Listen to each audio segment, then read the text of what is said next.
Welcome to Rob on Holiday. This is another in our series of Rob's Weekend Walks, where we take a walk out, usually around Manchester, but in this case we've come a bit further afield. We're in the historic city of York. And what we're going to do today is we're going to take a walk around York city walls.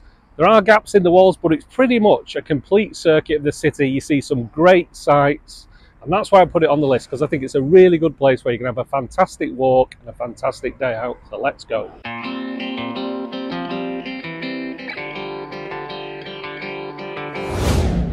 York city walls are the longest medieval city walls in the UK, stretching for 2 miles around the entire historic centre. We visit York regularly, and walking the walls is one of our favourite activities to do in the city. Our route took us in a clockwise direction around York, starting at the Red Tower and finishing back at Monk Bar. The walk around the walls is mostly uninterrupted, but there are 2 significant gaps. The first is near the Castle Museum, and the second near York Minster, which makes for perfect places to break off and explore more of what York has to offer. To get to York, we took the park and ride bus from Grimston Bar and got off at the stop outside Morrison's. After a quick breakfast at Starbucks, we turned left out of the retail park to join the walls at the Red Tower. York city walls are the most complete set of city walls still standing in the UK. Although they have Roman origins, much of the structure you walk on today dates back to the 13th century. Access to York city walls is free all year round, making it the perfect activity for visitors on a budget.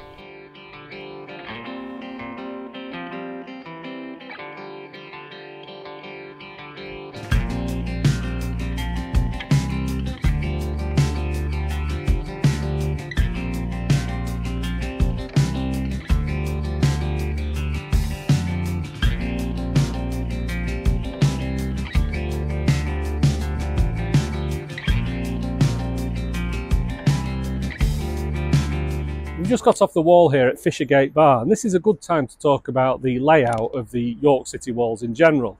I mean, they're pretty much complete, but there are gaps in the walls where you have to get off, and this is one of them.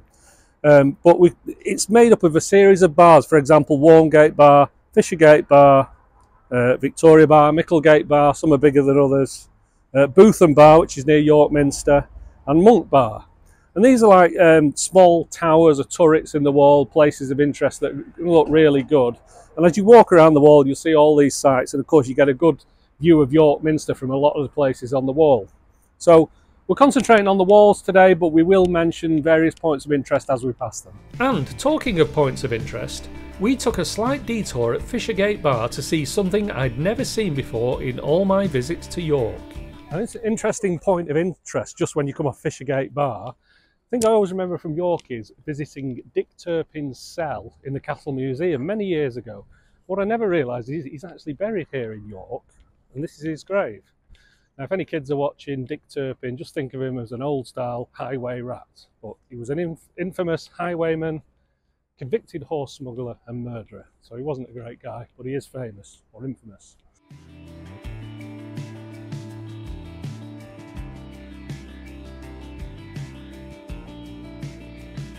If you're doing other York attractions in addition to walking the wall, then just when you get past Fishergate Tower is the place to get off for the Castle Museum and Clifford's Tower, 2 of York's main attractions. You see the Castle Museum there, and you can just see Clifford's Tower poking over the top of it. They're both next to each other. The Castle Museum marks the first major gap in the city walls. Although we didn't visit the museum on this trip, we do have a full York City guide on the channel, so check it out if you're interested in learning more about what this historic city has to offer. Just across from Clifford's Tower, if you cross the River Ouse over the Skeldergate Bridge, this is where you can get back on the wall. This is probably the longest break in the wall, but you're rewarded because the section we're going to go on now is probably the longest walk without a break. You get some fantastic views up here. It's a really nice walk. Hopefully you enjoy the next section. If, like us, you're in York during the spring, the grassy banks surrounding the walls will be covered in vibrant daffodils, making for a picturesque scene.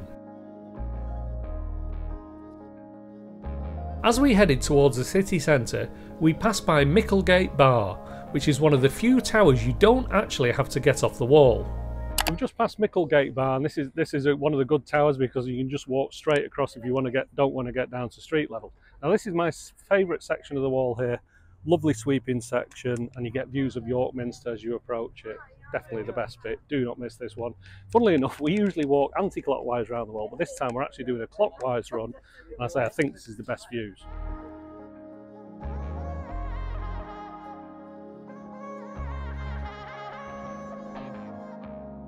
This section of the wall comes to an end on Station Road, which is just a short walk from York Minster and the Shambles, two more of York's iconic tourist attractions. We had timed our walk so that we would arrive in the city centre for lunch.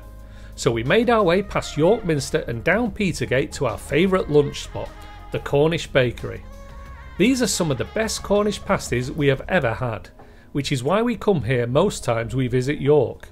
Now, while today's video is about the York City Walls, we couldn't, of course, do a video without at least showing York Minster, one of Great Britain's greatest cathedrals. Obviously, if you're on the city walls, you're going to come and see the Minster. We're not going in there today, but we do have a previous video of our time in York showing all the attractions, so it's worth checking that out.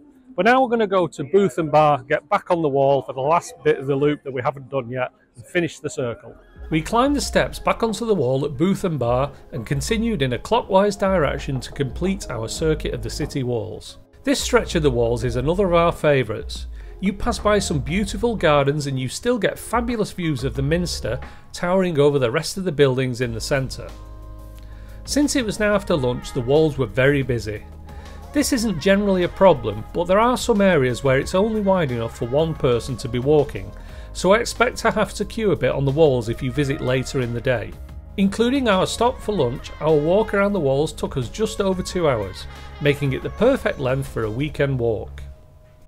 So that's the end of our walk on the York City Walls. Definitely worth doing. I absolutely love the combination of being able to walk something that's hundreds of years old. You've got to remember it is a Roman wall, but it's been maintained through the years, through the Middle Ages. So it's not truly a Roman wall, the foundations are Roman. But anyway, it's a very old wall, nice walk.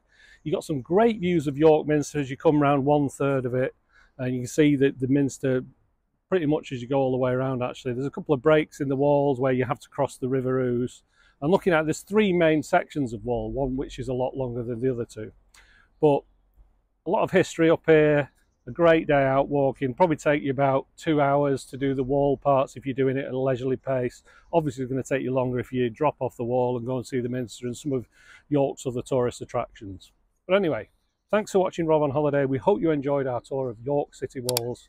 If you've got any questions, please leave them in the comments below and we'll see you back next time.